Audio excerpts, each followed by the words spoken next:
देवरानी की सौतन। राधा एक सीधी सादी लड़की है। उसकी सास विमला तो उसे बहुत प्यार करती है, लेकिन उसकी जिठानी लता को राधा बिल्कुल पसंद नहीं। राधा अपने ससुराल में बहुत खुश थी, लेकिन उसकी ये खुशी ज्यादा दिनों तक नहीं टिकी, क्योंकि राधा का पति मिहिर उसकी सौतन ले आया। ये कौन है जी? आप किसको घर पर ले आए? ये इस घर की नई बहू और मेरी पत्नी सोनाली है। क्या आपने दूसरी शादी कर ली? ऐसा करते हुए आपको शर्म नहीं आई? आपने एक बार भी मेरे बारे में नहीं सोचा? ये क्या बोल रहा है बेटा? तेरी पहली पत्नी के होते हुए तू दूसरी शादी कैसे कर सकता है? कौन है ये चुड़ैल? निकाल इसे यहाँ से। माँ राधा, आप दोनों एक बात समझ लो, मैंने सोनाली से शादी अपनी मर्जी से की है, वो यहीं रहेगी। और राधा, तुम्हें यहाँ रहना है तो रहो, नहीं तो निकल जाओ यहाँ से। पर सोनाली अब यहीं रहेगी। राधा को मिहिर की बात सुनकर बहुत दुख हुआ। वो रोते हुए अपने कमरे में चली गई। तभी मिहिर सोनाली को उसी कमरे में लाता है और राधा से कहता है, राधा, तुम गेस्ट रूम में शिफ्ट हो जाओ। आज से सोनाली मेरे साथ इसी रूम में रहेगी। ये क्यों इस रूम में रहेगी? ये मेरा कमरा है, आप इसे लेकर गेस्ट रूम में चले जाओ। ओह डार्लिंग, इस गवार को तुमने सर पर चढ़ा रखा है। छोड़ो ना, हम दोनों गेस्ट रूम में ही चले जाते हैं। वैसे भी इस रूम का इंटीरियर डिजाइन मुझे खास पसंद नहीं आया। ओके डार्लिंग, जैसा तुम कहो। मिहिर उसे लेकर चला जाता है और राधा कमरे में बैठकर बहुत रोती है। तभी वहां पर विमला और लता आ जाती हैं। विमला राधा को समझाती है, लेकिन लता अपनी देवरानी के जख्मों पर नमक छिड़कते हुए कहती है, राधा, जरूर तुम में ही कोई कमी होगी जो तुम्हारा पति तुम्हारे हाथ से निकल गया और तुम्हारी सौतन ले आया। मेरे पति तो बिल्कुल वैसे नहीं है, वो किसी दूसरी औरत को आंख उठाकर देखते तक नहीं है। हाँ, मेरी ही कमी है कि मैंने उन्हें भगवान की तरह पूजा, उनकी हर छोटी से छोटी बात का ख्याल रखा। मुझे नहीं पता था कि वो मेरे साथ ऐसा करेंगे। लता बहू, ये कोई समय है ऐसी बातें करने का? जाओ, राधा के लिए कुछ खाने को ले आओ। अगली सुबह सब बैठकर नाश्ता कर रहे थे, तभी सोनाली और मिहिर भी वहां आ गए। सोनाली कहती है, डार्लिंग, क्या यहाँ रोज इतना ही ऑयली ब्रेकफास्ट बनता है? मुझे इतना ऑयली खाने की आदत नहीं, सुबह कुछ हेल्दी फूड खाना चाहिए। आज तुम ये खा लो डार्लिंग, कल से तुम जो कहोगी इस घर में वही बनेगा। ओके डार्लिंग, मैं आज तुम्हें अपने हाथों से खाना खिलाऊंगी। सोनाली मिहिर को अपने हाथों से खाना खिलाती है। ये देखकर राधा को बहुत दुख होता है। उसके बाद मिहिर अपने ऑफिस चला जाता है। तब लता सोनाली से कहती है, सोनाली, कैसा लगा तुम्हें अपना ससुराल? अच्छा है, लेकिन यहाँ कोई भी मुझे पसंद नहीं करता। पसंद तो मुझे भी कोई नहीं करता, सब उस राधा के आगे पीछे ही घूमते हैं। चलो छोड़ो इन बातों को, आओ मैं तुम्हें घर दिखाती हूँ। लता सोनाली से बहुत बातें करती है। जब मिहिर घर पर नहीं होता तो दोनों आपस में घंटों बातें करती। लता और सोनाली की नज़दीकियाँ देखकर विमला सोचती है, ये लता बहू हमेशा सोनाली से गुड़ पर चींटी की तरह क्यों चिपकी रहती है? राधा से तो कभी इसने ढंग से बात भी नहीं की। राधा भी तो इसकी देवरानी है और ये देवरानी से बोलती तक नहीं, लेकिन देवरानी की सौतन से चिपकी रहती है। विमला ये सब सोच ही रही होती है कि तभी वहां राधा आकर पूछती है, माँ जी, आज रात के खाने में क्या बनाऊं? अरे राधा, मुझसे क्या पूछ रही है? अपने पति से पूछ। मिहिर जी।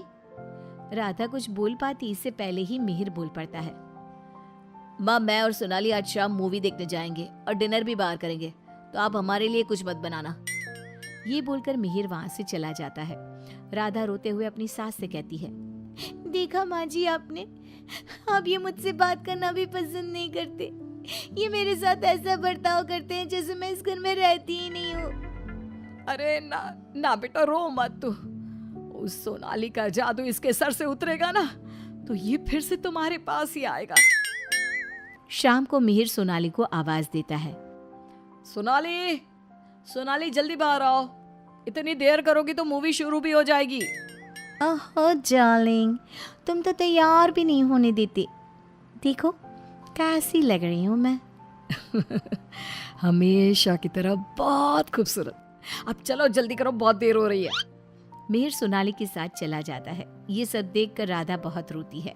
इसी तरह एक दिन सभी बैठकर खाना खा रहे होते हैं कि तभी मिहिर सोनाली से कहता है, सोनाली, कल मैं ऑफिस नहीं जाऊंगा, कल हम शॉपिंग पर जाएंगे। ठीक है डार्लिंग।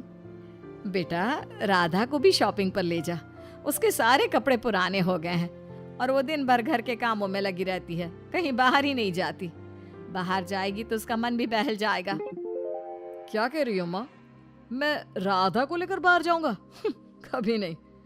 सॉरी माँ, लेकिन मेरे पास टाइम नहीं है। मैं आपको रुपया दे दूंगा, आप चली जाना उसे लेकर।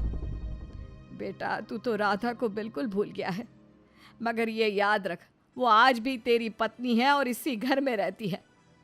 हाँ तो वो क्यों रह रही है इस घर में? चली क्यों नहीं जाती? राधा, अगर तुम चाहो तो मैं तुम्हें तलाक दे सकता हूँ। तुम ठीक से सोच लो और अपना फैसला मुझे बता देना। बदले में जो चाहो वो मैं तुम्हें दे सकता हूँ। मिहिर की बात सुनकर राधा के ऊपर मानो बिजली सी गिर गई। इसी तरह कुछ दिन बीत गए। राधा अब बहुत दुखी और चुप चुप रहने लगी। एक रात विमला किचन की तरफ पानी लेने जा रही थी, लेकिन किचन में से बातों की आवाज सुनकर वो बाहर ही रुक गई और सोचने लगी, अरे ये इतनी रात को कौन बातें कर रहा है? ये तो लता और सोनाली की आवाज लग रही है। ये दोनों इतनी रात को क्या बात कर रही है? ध्यान से सुनती हूँ तब पता चलेगा। वो दोनों की बात ध्यान से सुनती है। सोनाली लता से कह रही थी, देख मेम साहब, तेरे देवर को मैंने तेरे कहने से पटाया था, मैंने तेरा काम कर दिया। अब तू मुझे बाकी के रुपए दे दे, नहीं तो तेरे घर वालों को तेरी सारी सच्चाई बता दूंगी। अरे तू ज्यादा चालाक मत बन, मैं तुझे पहले भी कई सारे रुपए दे चुकी हूँ, अब और रुपया नहीं दे सकती। तू जैसी लड़की को इतना अच्छा घर दे दिया, इतना अच्छा पति दे दिया, और क्या चाहिए तुझे? विमला दोनों की बात सुनकर समझ जाती है कि दाल में कुछ काला है। वो सोनाली की जन्म कुंडली निकालने में लग जाती है। तब उसे सोनाली की सच्चाई पता चलती है। एक दिन विमला सारे घर वालों को बुलाती है और कहती है, मेहर, तुमने सोनाली से शादी कर ली है, ये बात हमारे रिश्तेदारों को भी तो पता चलनी चाहिए ना। मैं तुम दोनों की शादी की खुशी में एक छोटा सा प्रोग्राम करना चाहती हूँ, जिसमें मैं सारे रिश्तेदारों को बुलाऊंगी। सोनाली, तुम भी अपने रिश्तेदारों का नाम और पता बता दो, मैं खुद उन्हें निमंत्रण भेजूंगी। ये सुनकर सोनाली घबरा जाती है। तभी मिहिर कहता है, माँ, सोनाली का कोई रिश्तेदार यहाँ नहीं रहता, वो सब अमेरिका में रहता है। सोनाली खुद अमेरिका से आई है, इसलिए आप बस हमारे रिश्तेदारों को ही इनवाइट कर दीजिए। मिहिर, तुम बहुत भोले हो, तभी तो इस 420 सोनाली ने तुम्हें आसानी से बेवकूफ बना दिया। यह कोई अमेरिका से नहीं आई, ये जेल से आई है, और इसके घर वाले भी एक नंबर के चोर हैं। ये और इसके घर वाले लोगों को बेवकूफ बनाकर घर लूट कर ले जाते हैं, और इसको तुम्हारी जिंदगी में लाने वाली है लता। लता, अब तुम बताओ, क्यों किया तुमने ऐसा?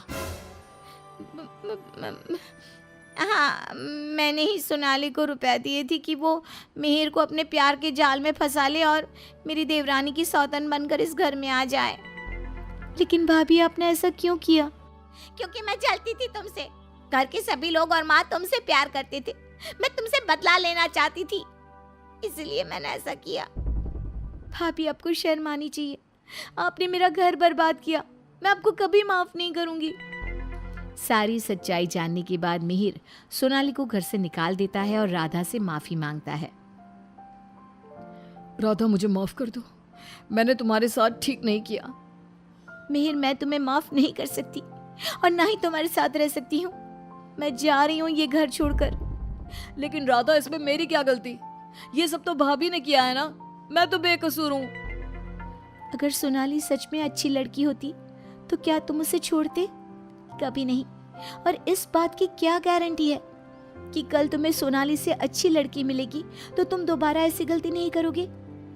राधा अपना सामान लेकर घर से जाने लगती है।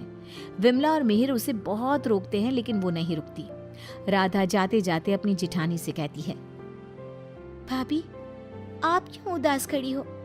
आपने जो चाहा था वो तो पूरा हो गया ना। मैं जा रही हूँ हमेशा के लिए। अब आप ही इस घर की बहू हैं।